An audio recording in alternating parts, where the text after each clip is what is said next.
Pearson is 67 years old now, still behind the wheel after driving through a firestorm that catapulted him into the headlines.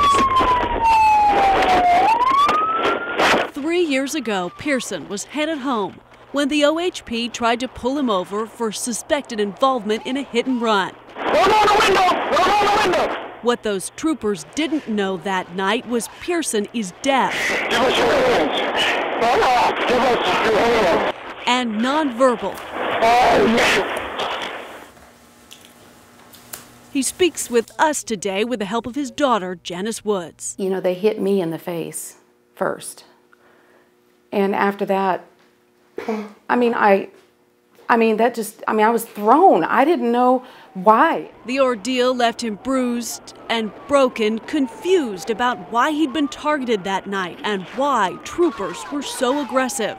After the beating and all that, I do know that I said, I tried to communicate, take me, I need an ambulance, take me.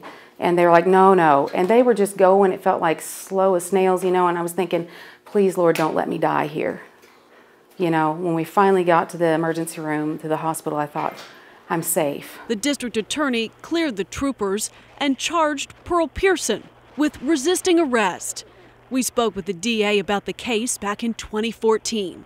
They're like, put your hands out of the vehicle, put your hands out of the vehicle, show us your hands, show us your hands. And they're not just yelling it, they're all going like this. Prosecutors analyzed the video, concluding Pearson was in the wrong. You have to comply with law enforcement, and they have to see your hands. Your hands can kill someone.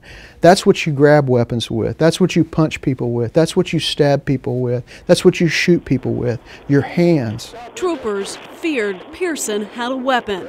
5.5 minutes, officers struggled to get him to comply with the orders he could not hear. I can't hear my dad make those noises. It's not right.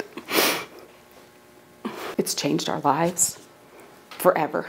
I mean, Dad has said it, I say it, we can never go back to January 1st and have the lives we had that day ever again. It has changed us. Pearson and his family and his attorney, Scott Adams, fought the charge against him. They were preparing for trial when the DA dropped the case this month. The district attorney dismissed the case, citing the cost to taxpayers. I talked to DA David Prater, who tells me spending $40,000 on interpreters to prosecute a misdemeanor crime would be irresponsible. It's sad to see someone with that type of disability struggle simply because we don't understand it. Adams fought for adequate interpreters in court in a battle waged over the past 3 years. It never should have gotten to this point, and I hope now that law enforcement and other agencies will see the impact that this has had and enact some regulations. They dismissed, but are they going to make any changes that are going to help deaf people down the road? Are they going to change any policies? I mean, is this going to happen again? And that scares me. Pearson keeps this placard in his car, always. His first tool for communicating his disability in a situation where there may have been misunderstanding. He didn't have a chance to show the officers, who acted quickly when they pulled him over that night. Allie Meyer, Oklahoma's News Channel 4.